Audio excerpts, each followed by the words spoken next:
Pak Devin Suhartono. Salam kenal Bapak. Ini anak muda hebat Wah. yang mau membantu ya, memanage ya. Yes. Bagaimana anak-anak muda ini untuk menjadi entrepreneur Yep. dengan pendidikan, Betul dengan sekali. edukasi ya. Betul sekali. Oke Pak, bisa ceritakan sedikit Boleh. plan Bapak apa nih? Sebelum menjelaskan apa itu Sevenpreneur, saya mau jelaskan dulu latar belakang kenapa kemudian saya berada di Sevenpreneur. Ya. Jadi kalau boleh sharing sedikit, saya ini umur 32 tahun, sudah 10 tahun bekerja rata-rata di korporat Pak.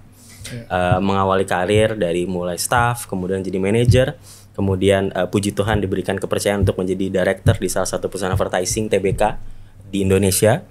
Tapi kemudian ada satu hal yang ada semacam kedagaan atau yang perlu saya lakukan. Kayak misalnya saya merasa pekerjaan itu harus bisa memberikan dampak ke masyarakat, which give impact to society. Nah, pemikiran saya, apa yang bisa saya lakukan untuk memberikan dampak ke masyarakat spesifik untuk kemajuan bangsa kita nih Pak? Salah satunya adalah dua. Yang pertama adalah terhadap pendidikan, yang kedua adalah pembukaan lapangan pekerjaan. Nah, dua hal ini yang saya pikir menjadi aspek paling penting kalau bangsa kita ini mau maju. Negara kita tuh mau jadi negara lebih maju lah dibandingkan kondisi kita hari ini. Itulah kenapa kemudian Sevenpreneur ketika saya dikomunikasikan dengan founder kami Raymond Chin, beliau menceritakan soal visi apa itu Sevenpreneur dan segala macam. Saya excited karena ternyata visi atau model bisnis yang akan dibuat oleh Sevenpreneur ini mengakomodasi dua hal tersebut. Satu, dia memberikan pendidikan terhadap orang untuk bisa jadi pebisnis.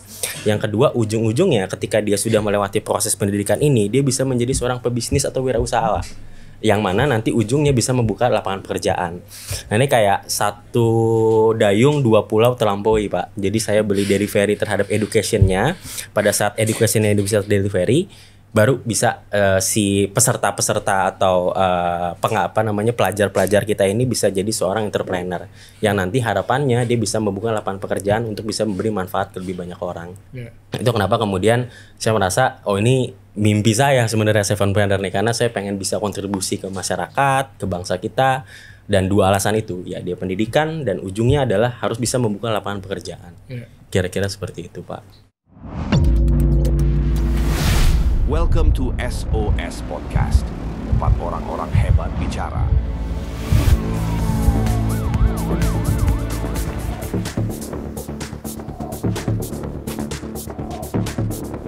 Welcome to SOS Podcast, Synergy Open Talk Session, tempat orang-orang hebat bicara. Nah, kali ini kita kedatangan Pak Devin Suhartono. Coba bisa lanjutkan cerita mimpi Bapak ini, Pak. Jadi mungkin karena saya tidak menyebut bahwa orang yang professional worker itu is bad ya Pak. Maksudnya itu pilihan hidup. Dan saya nggak merasa bahwa pekerjaan sebagai profesional itu sesuatu yang buruk.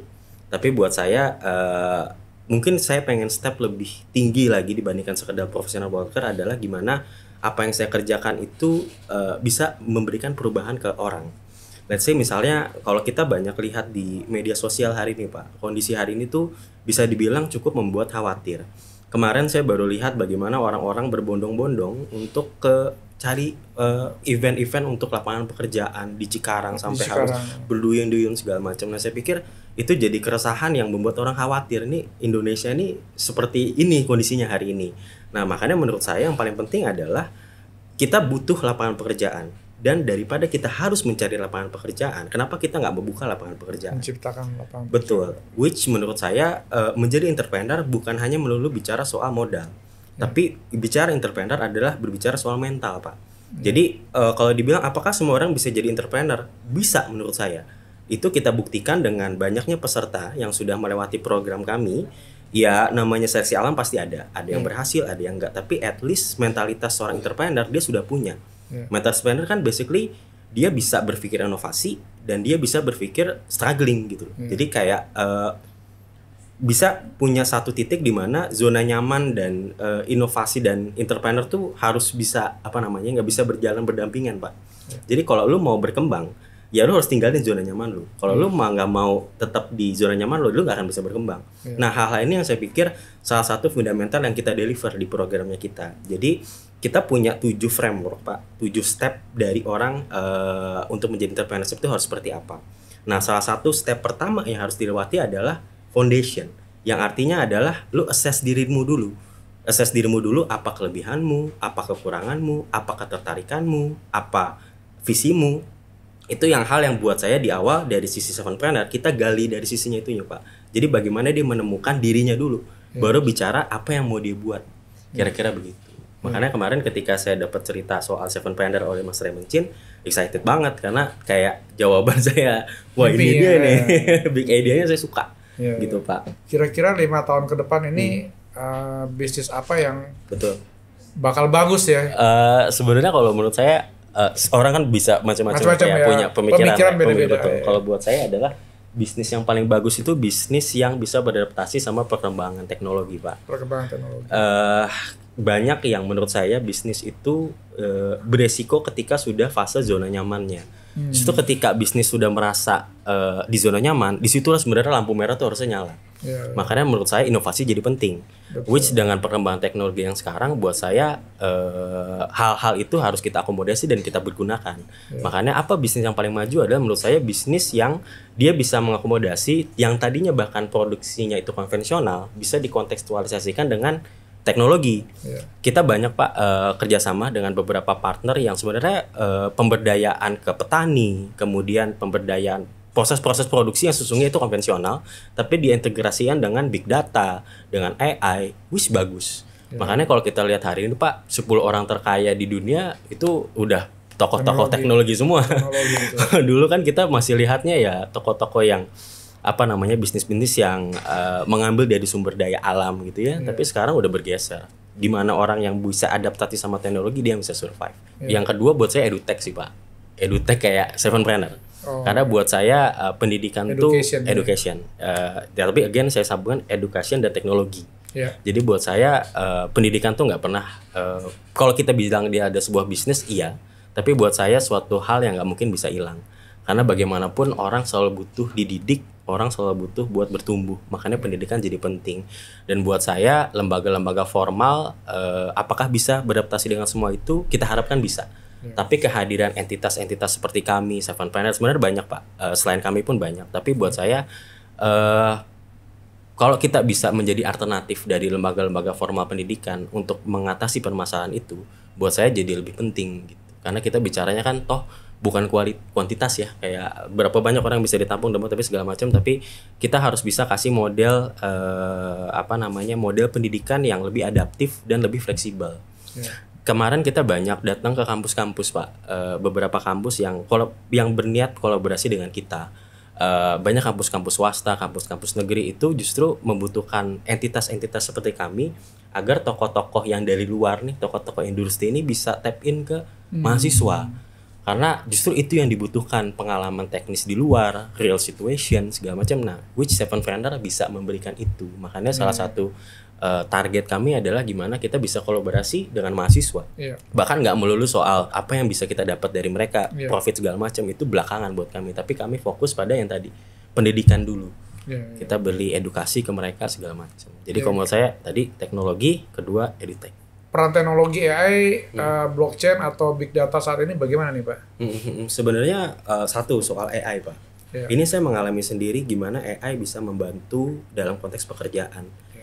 Banyak, ini simpelnya gini, banyak beberapa pekerjaan yang menurut saya itu suatu pekerjaan yang harusnya bisa diselesaikan dalam waktu 2 bulan atau bahkan 2 tahun.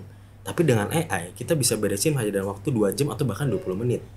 Dengan kemudahan-kemudahan yang mereka berikan ke kita. Tapi again menurut saya pemanfaatan AI itu harus dijadikan bukan sebagai rujukan satu-satunya, tapi lebih kepada teman berpikir sih. Jadi tetap guide-nya tuh harus dari otak manusia. Artinya ketika kita pengen ngeluarin project tertentu, ide tertentu, tetap harus guidance-nya tuh dari otak mahasiswa, manusia. AI hanya membantu agar konstruksi pikiran kita lebih rapih dan untuk mengambil referensi itu terhadap AI. Yang kedua terhadap big data. Saya merasakan sendiri Pak, kalau kita bicara soal bisnis agar bisa bertumbuh itu adalah gimana bisnis itu punya data yang valid, komplit dan bisa digunakan.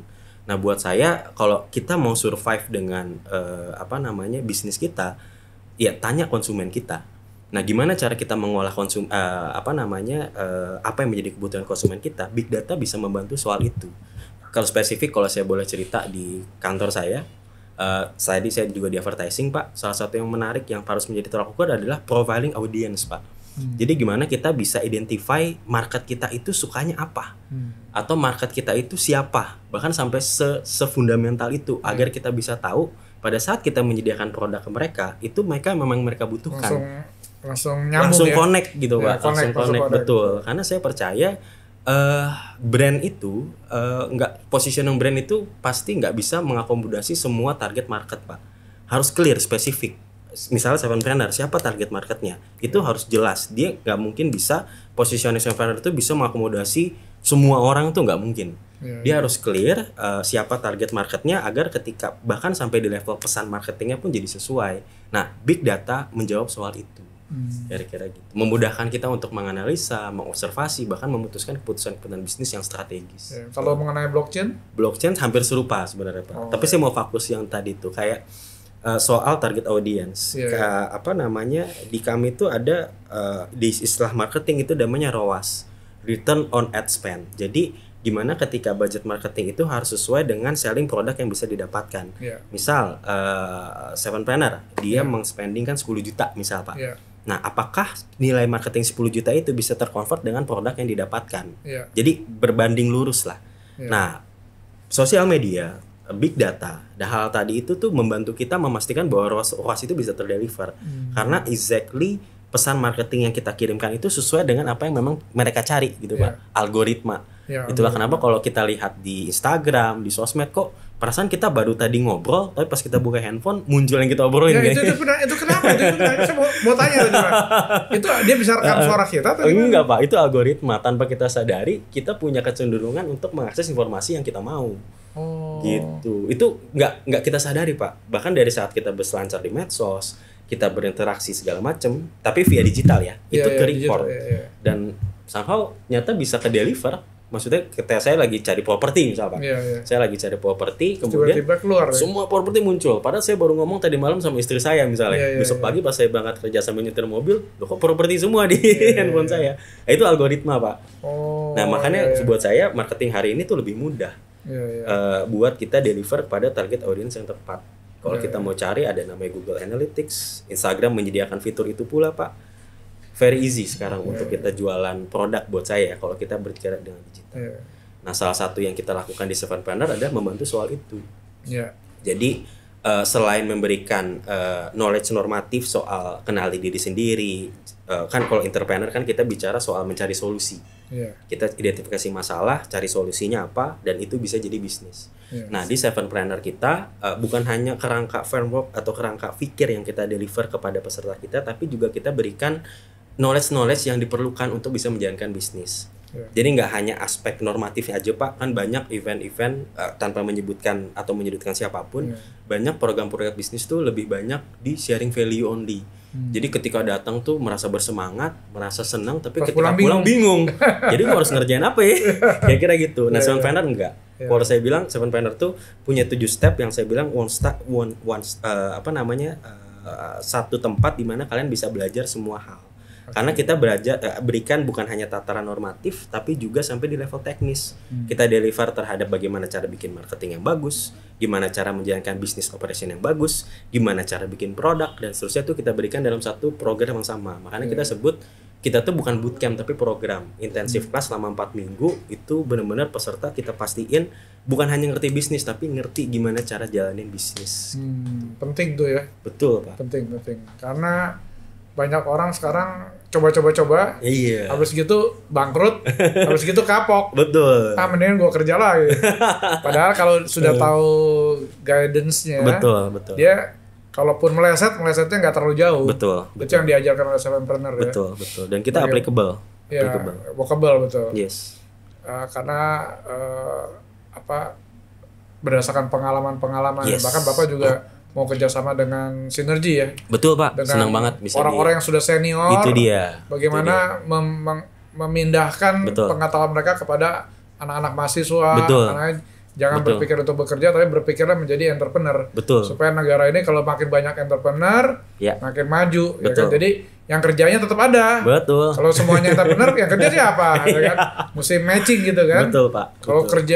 mencari kerja semua seperti yang hari ini kemarin Betul. di Cikarang kan, Yes. 32.000 orang Yes. berebutan mencari pekerjaan. Betul. Wah, itu sedih banget ya. Betul. Karena ekonomi global itu juga terdampak semua. Betul. Gitu. Betul. Oke Pak, sebenarnya apa visi jangka panjang dari Sevenpreneur untuk ekosistem startup di Indonesia nih Pak?